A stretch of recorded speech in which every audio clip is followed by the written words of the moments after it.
Welcome back. All right, so I've been looking at teams going into the trade deadline, and I've stayed with teams that are below the playoff line. I am breaking that mold today. I'm talking about a team above the playoff line who may stay above the playoff line. They might not.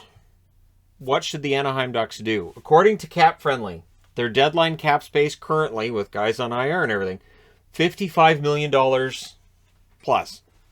They have a lot of money that and there's a couple ways you can go about this if you're Anaheim. So they've clearly stated that, this is still a rebuild they're in the middle of, right? So you can use that cap space. You can add bad contracts, right? You could add an expensive contract and get a draft pick with it. You can definitely be a third party. So let's say Vegas wants to make a deal with Tampa and neither of them have any cap space. So some of that money gets dumped on the Anaheim Ducks. Again, they pick up a draft pick in the middle of that, right? So it's like, okay, we'll park, $100, $200, $500,000 of that contract here. We'll launder that contract, but you're giving us a 4th round or a 5th round pick, whatever it is, right? So there are some questions on this team as well as to who stays and who goes. There are unrestricted free agents. I'm not worried about the restricteds because, again, they're not in any kind of cap trouble.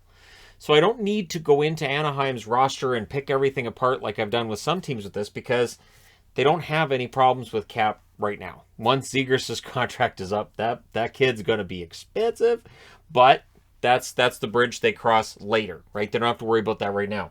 So they're 23, 17, and 9. They're the number 2 wild card in the West. Their points percentage is .561.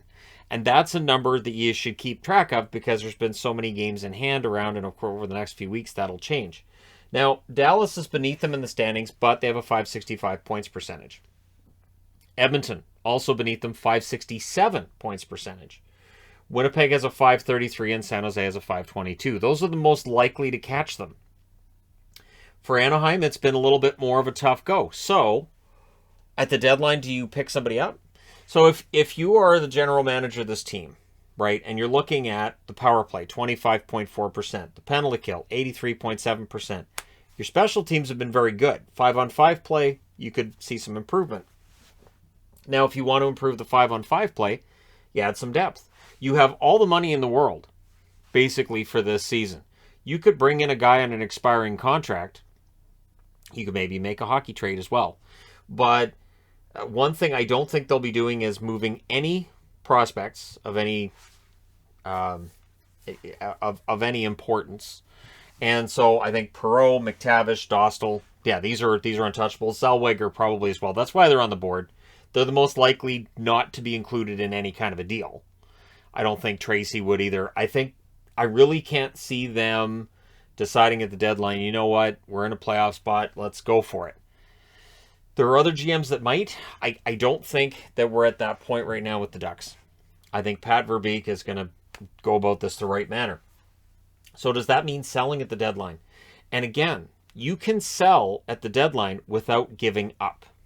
We have seen St. Louis a couple of times trade off guys who are going to be unrestricted free agents. Shattenkirk comes to mind as a guy that they traded out, and we all said, well, I guess they're giving up, and they didn't.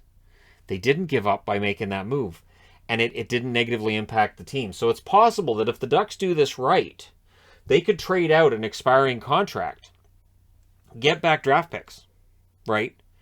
Open up some more space, technically, maybe, unless they bring somebody else in for that expiring contract that maybe meets their needs in the future. It'll be interesting to see what they do. And by future, I mean a guy who probably plays now with upside at a later date. Rickard Rakell, 28 years of age. And I think the age is important with this because you have to look and say, all right, so when we're good, when we're not just a team that's maybe in a wild card, maybe we fall out, we're close. When we're actually ready to be contenders, where's Rakell going to be? Are we going to try to sign him long term? 39 games, 11 goals, 10 assists, 21 points for Rakell. Rakell's been good recently, might improve his value on the trade market, but it's an unknown, right? So with the Ducks, there's going to be some unknowns as to what we might see at the deadline. Getzlaf has been a Duck forever. I don't think he gets traded. He's 36 years of age, though, And if he wants to win a Stanley Cup, it is quite possible that he looks at this team, they're in a wild card spot, and he says, you know what, I think we can do this, which is fine. 41 games, 3 goals, 24 assists, 27 points. Getzlaf, to me, has earned the right to stay in Anaheim if he chooses to. So if the Ducks sit down with him and he says, you know what, I think we've got a shot to do something in the playoffs, I want to stick around, then they keep him. If he says, I think I'd like a shot at winning a cup, and as much as I love being a Duck, I think I can do that somewhere else, I think they accommodate him. I think it'll be really up to him. Delorier is a fascinating one because he's 30 years of age, 46 games, 2 goals, 4 assists, 6 points. He's a throwback. Delorier is one of the few actual enforcers in the NHL. He can play a regular shift, though. There have been times over the last few years where he's actually scored some nice goals. He's actually looked like maybe there's some offense in there. Obviously, this year that hasn't been the case, but he can take a regular shift, and he can fight. And so there might be a team out there that's looking for somebody that can give him that sandpaper. I'm looking at Toronto as a team that might look at Delorier and say, you know, if we bring him in as a rental, and he's not going to cost them a lot. I think his cap hits $1.2 million, so you talk them into, they've got all this space, you talk them into retaining, say, $250,000. You throw them an extra 7th-round pick, something like that. Delorier could be a really good pickup. And it could be tempting for Anaheim to make a deal. And again, it's going to be about what the offer is. And if they trade out Delorier, let's just say they say, all right, we're going to trade out Delorier. It doesn't mean they're giving up on making the playoffs. Trading out Nick Delorier doesn't change that narrative. It doesn't change the storyline for them. And they might add a future piece. Sure, it might make Toronto stronger if Toronto was the team to pick him up. Maybe Boston picks him up. Who knows?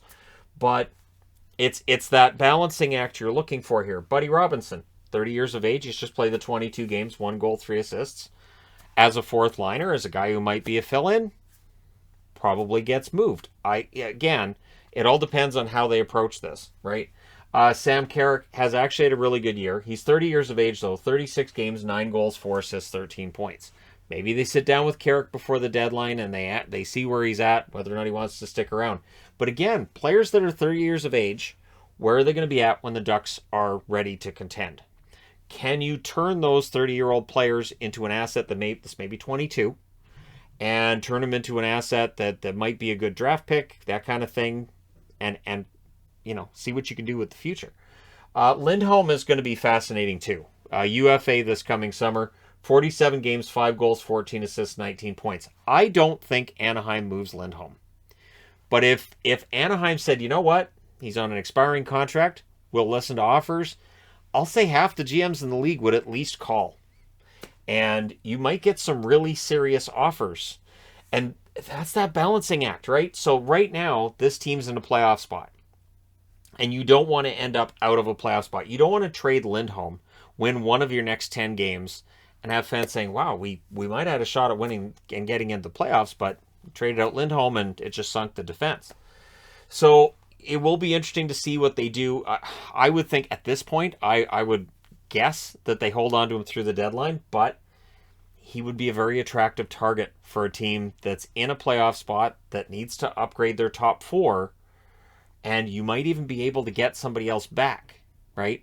The key to this is maybe hockey trades. It's so weird to me because I'm old enough to remember in the 80s when I would see a trade and I'd go, wow, that's great. That team needed a forward, that team needed a defenseman, and they worked out a trade, and that looks great for both. We really don't see that very often anymore. The first that comes to mind for me is, Ryan Johansson and Seth Jones? Like, just looking back that far. And that was kind of bewildering on both ends of that trade. But that was a hockey deal. That was a team needing a forward and a team feeling they needed a defenseman, and they made a trade. I miss those days. I do. They all seem to be rentals now, or there's a lot of waiver wire pickups that we debate about endlessly because there just aren't deals like there used to be.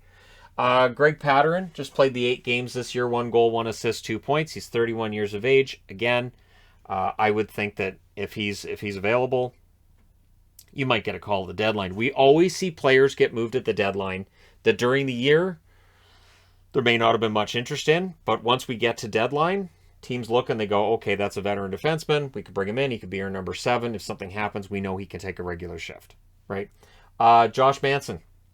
Last played January 29th. I have looked for information on how long he might be out, But he's played 43 games this year, 3 goals, 4 assists, 7 points. He's 30 years of age. It is an expiring contract. So on the blue line, there are some interesting decisions, right? With Manson and Lindholm, what do they do? Do they hold on to them? Do they keep these guys? Do they maybe listen to offers? And then what's the plan going forward from there? Because upcoming, you've got Mason McTavish, who I really think plays next year. 9 games, 2 goals, 1 assist. I thought he played well for them.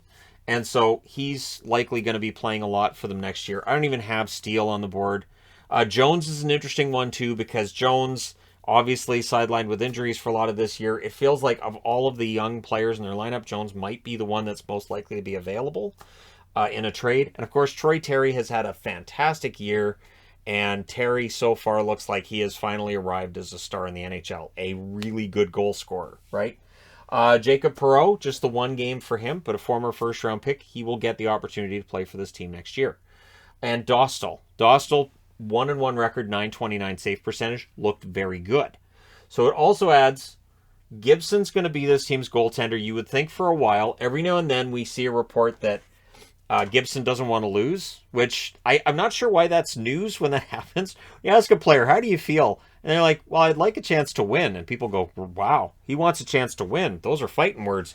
And so Gibson saying that, I don't think is an indictment of Anaheim. It just means that if this is going to go on much longer, I don't think he has any, how do I put this? So I think he has a loyalty to Anaheim, obviously, but I think he'd be more willing to move if he feels like this rebuild's going to take another 3 or 4 years, where he's looking at his career right now and saying, I'm at my peak, and by the time this team is where they want to be and where we'd like to be, maybe I'll be past that. He's 15, 11, and 8 with a .921 save percentage. Again, if Pat Verbeek came out tomorrow and said John Gibson is available, if he did that, you would have probably half the league giving him a call. There are a number of teams right now that I would think if the playoffs started today, we would have questions about their goaltending. We would have some doubts regarding their goaltending, right? And Gibson is a star. He was at the All-Star game. He and Demko for the Pacific Division, and Gibson's had a very good year. Stolarz, the backup, 7-5-1 with a .917 save percentage.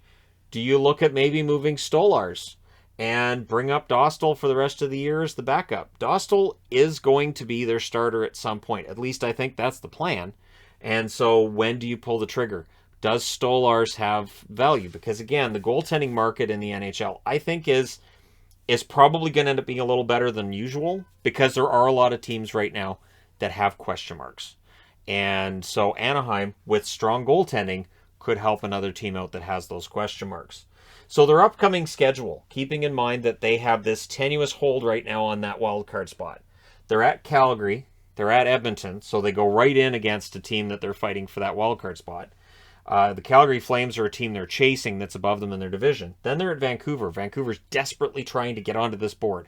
They are desperately trying to become a playoff-worthy team. So they want to be a playoff-worthy team and get on the board, so they're going to give Anaheim a hard time. Then they go home. They play against San Jose. They play against LA. Again, San Jose's here. LA, they're fighting LA for that same playoff spot. They have a similar record to LA. Then they're at home against the New York Islanders, the Boston Bruins, the Vegas Golden Knights, and then San Jose again. So a nice long homestand. And then they go to Chicago. So I'm thinking that they would make that decision likely during that homestand. So if they end up, say they go to Calgary, Edmonton, and Vancouver, and they win 2 out of 3, I don't think that moves the needle. But if they win 4 out of 6 on that homestand, you might be more willing to say, you know what, let's not necessarily go for it, but let's not sell. So it might be a situation where you say, you know what, we've got assets here we could sell, but we're maybe going to move a pattern.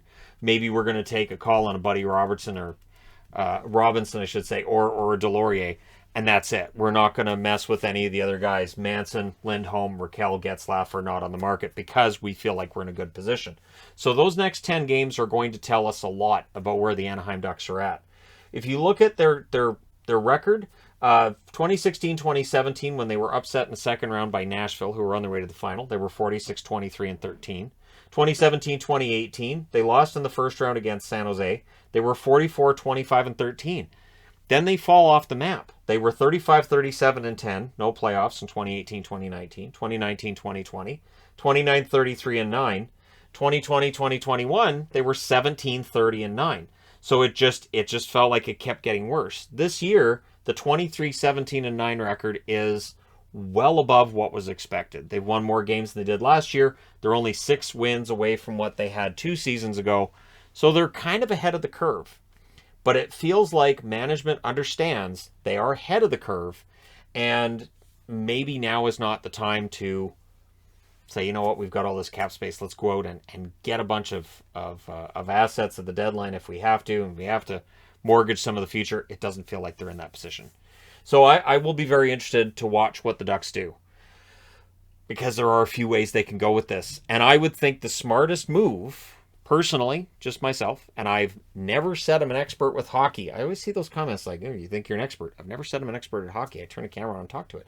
So I would, for me personally, if I was in the chair making the decisions, I would be willing to move players that didn't feel like core pieces, who are on expiring contracts, that then I can sign again on the 1st of July if I want to, and get back more future assets.